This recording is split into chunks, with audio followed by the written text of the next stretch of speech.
नमस्कार दोस्तों, स्वागत है आपका मॉडर्न इंडिया में। मेरा नाम है हिमांशु शुक्ला और मैं आज आपको बताने वाला हूं भारतीय लोकतंत्र के बारे में।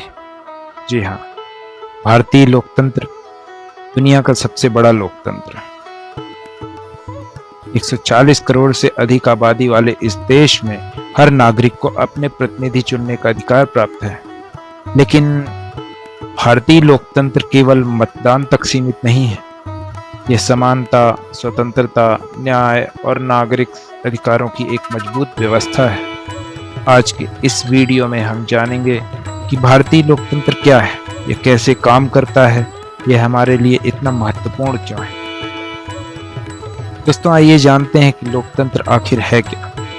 दोस्तों, लोकतंत्र का अर्थ है जनता का जनता के द्वारा और जनता के लिए शासन। जी हाँ, जन के लिए, जन के द्वारा, जनता का राज। इस व्यवस्था में देश की जनता अपने प्रतिनिधियों का चुनाव करती है और वहीं प्रतिनिधि सरकार अपनी सरकार बनाकर देश का संचालन करते हैं। भारत में प्रत्येक वयस्क नागरिक जिसकी आयु 18 वर्ष या उससे अधिक है मतदान कर सकते हैं। यही अधिकार लोकतंत्र की सबसे बड़ी ताकत है। 15 अगस्त 1947 को भारत एक देश के रूप में स्वतंत्र हुआ था। इसके बाद देश के लिए एक संविधान तैयार किया गया जो 26 जनवरी 1950 को लागू हुआ। संविधान के लागू होते ही भारत एक संप्रभु, समाजवादी, धर्मनिरपेक्ष, लोकतांत्रिक गणराज्य बन गया। भारत का संविधान दुनिया के सबसे विस्तृत संविधानों में से एक है और यह नागरिकों के अधिकारों तथा कर्तव्यों को स्पष्ट रूप से परिभाषित करता है। भारतीय लोकतंत्र 4 प्रमुख स्तंभों पर आधारित है, जिसमें से पहला स्तंभ है विधायिका या लेजिस्लेचर। यह कानून बनाती है। संसद में 2 सदन होते हैं, पहला लोकसभा और दूसरा राज्यसभा। जनता द्वारा चुने गए प्रतिनिधि यहाँ देश के लिए कानून बनाते हैं।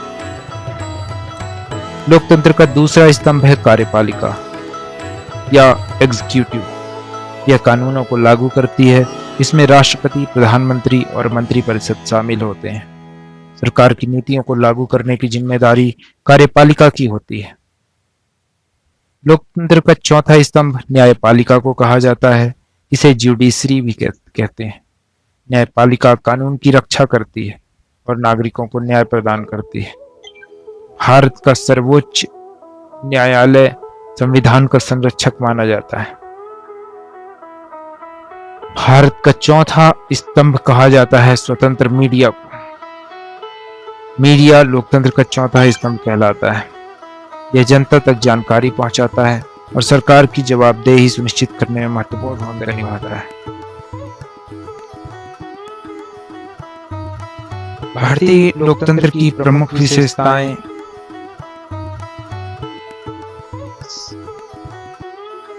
यह है कि यह सार्वभौमिक वयस्क मताधिकार होते हैं, स्वतंत्र और निष्पक्ष चुनाव, बहुदलीय राजनीतिक व्यवस्था, मौलिक अधिकार, न्यायपालिका की स्वतंत्रता और धर्मनिरपेक्षता।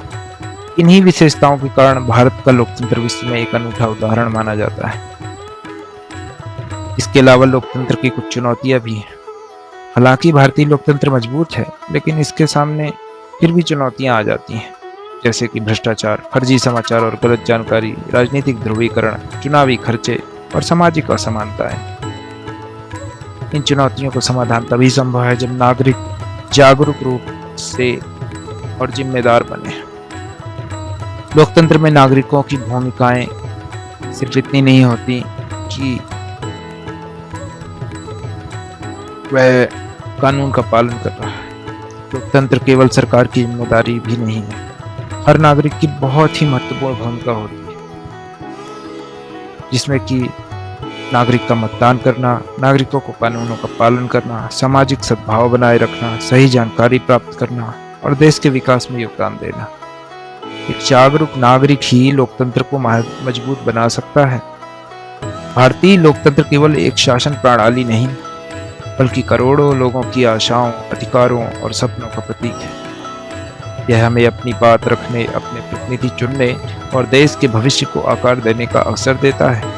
लोकतंत्र की वास्तविक शक्ति संसदीय सरकार में नहीं, बल्कि भारत के नागरिकों में निहित है।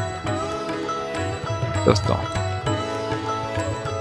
भारतीय लोकतंत्र दुनिया का सबसे बड़ा लोकतंत्र है। इसके अलावा भारत को 72 या 74 वर्षों से लगातार यह संजोए हुए है। लोकतंत्र भारतीय नागरिकों को न सिर्फ अपनी सरकार चुनने में मदद करता है, बल्कि यह नागरिकों में सद्भाव और सौहार्द बनाए रखने में मदद करता है। भारत की सहिष्णुता, भारत की आत्मनिर्भरता, भारत की ग्रोथ, प्रोग्रेस, गति और भारत को महान जो बनाता है, ये वही लोकतंत्र है। भारतीय लोकतंत्र को और मजबूत बनाने के लिए युवाओं की क्या भूमिका हो सकती है, प्लीज आप कमेंट में बताएं। अगर आपको यह वीडियो पसंद आया हो तो लाइक करें, शेयर करें और मॉडर्न इंडिया चैनल को सब्सक्राइब करना ना भूलें। जय हिंद, जय भारत।